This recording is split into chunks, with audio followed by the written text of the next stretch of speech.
U പിയിലെ വികസനത്തെ പറ്റിയുള്ള വീഡിയോയുടെ രണ്ടാം ഭാഗത്തിലേക്ക് എല്ലാവർക്കും സ്വാഗതം. ആദ്യ ഭാഗം കാണാത്തവരായ ആരെങ്കിലും ഉണ്ടെങ്കിൽ ആ ഭാഗം കണ്ടതിന് ശേഷം ഈ വീഡിയോ കാണാൻ ശ്രമിക്കുക. അങ്ങനെ നമ്മൾ മീററ്റ് സൗത്ത് എന്ന റാപ്പിഡ് മെട്രോ സ്റ്റേഷനിലെത്തി.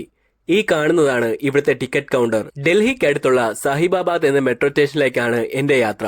മീററ്റ് സൗത്ത് എന്ന ഈ സ്റ്റേഷനിൽ നിന്ന് സാഹിബാബാദ് സ്റ്റേഷനിലേക്ക് 68 കിലോമീറ്റർ ആണ് ദൂരമുള്ളത്. ഈ ദൂരം സഞ്ചരിക്കാനായി എനിക്ക് 110 രൂപയാണ് ചാർജായിട്ട് വന്നിട്ടുള്ളത്. അങ്ങനെ സെക്യൂരിറ്റി ചെക്കിംഗ് കഴിഞ്ഞതിന് ശേഷം എൻട്രി ഗേറ്റ് വഴി ഞാൻ നേരെ പ്ലാറ്റ്ഫോമിലേക്ക് നടന്നു. ഇതാണ് ഈ സ്റ്റേഷനിലെ പ്ലാറ്റ്ഫോം. എനിക്ക് പോകാനായിട്ടുള്ള ട്രെയിൻ 1 മിനിറ്റിനുള്ളിൽ ഈ സ്റ്റേഷനിലേക്ക് എത്തുമെന്നാണ് ഈ ബോർഡിൽ കാണിക്കുന്നത്. കൃത്യം 1 മിനിറ്റ് ആയപ്പോൾ എനിക്ക് ഡൽഹിയിലേക്ക് പോകാനുള്ള റാപ്പിഡ് മെട്രോ ട്രെയിൻ ഈ സ്റ്റേഷനിലേക്ക് എത്തി.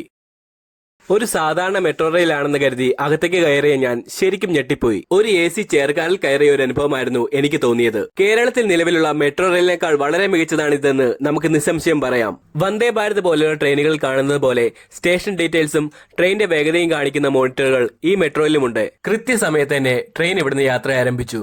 സാധാരണ മെട്രോ റെയിൽ 110 മുതൽ 120 km/h സ്പീഡിൽ സഞ്ചരിക്കുമ്പോൾ റാപ്പിഡ് മെട്രോ റെയിൽ 180 km/h സ്പീഡിലാണ് സഞ്ചരിക്കുന്നത്. അതുതന്നെയാണ് റാപ്പിഡ് മെട്രോ റെയിലിന്റെ ഏറ്റവും വലിയ പ്രത്യേകത.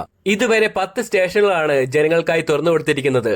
ഈ വരുന്ന ഏപ്രിൽ മാസം അവസാനത്തോടുകൂടി ബാക്കി 5 സ്റ്റേഷനുകളുടെയും പണികൾ പൂർത്തീകരിച്ച് ജനങ്ങൾക്കായി തുറന്നു കൊടുക്കുമെന്ന് നമ്മുടെ പ്രധാനമന്ത്രി ഉറപ്പു നൽകിയിട്ടുണ്ട്. എന്നെ വളരെയധികം അത്ഭുതപ്പെടുത്തിക്കൊണ്ട് മീററ്റ് സൗത്തിൽ നിന്നും സാഹിബാബാദ് വരെയുള്ള 7 സ്റ്റേഷനുകൾ ഉൾപ്പെടെയുള്ള 69 കിലോമീറ്റർ വെറും 20 മിനിറ്റ് കൊണ്ടാണ് റാപ്പിഡ് മെട്രോ റെയിൽ കവർ ചെയ്തിരിക്കുന്നത്. UPയിൽ നിന്ന് ഡൽഹി വരെ എത്തി ജോലി ചെയ്യുന്നവർക്ക് ജോലി സ്ഥലത്തേക്ക് പോകാനും തിരികെ എത്താനും ഈ റാപ്പിഡ് മെട്രോ വളരെ ഉപകാരപ്രദമാണ്. എന്നാണ് ഇത്തരം വികസനങ്ങൾ നമ്മുടെ നാട്ടിലും എത്തുക? എന്നാണ് അതിവേഗ ട്രെയിനുകൾ നമ്മുടെ നാട്ടിലും ഓടുക? ഇതുപോലെയുള്ള ഒരുപാട് ചോദ്യങ്ങളുമായി ഞാൻ എൻ്റെ സ്റ്റേഷനിൽ വന്നിറങ്ങി. ഇതിനൊക്കെ നിങ്ങൾക്ക് എന്തെങ്കിലും ഉത്തരമുണ്ടെങ്കിൽ താഴെ ഒന്ന് കമന്റ് ചെയ്യുക. യാത്രകൾ തുടരുകയാണ്.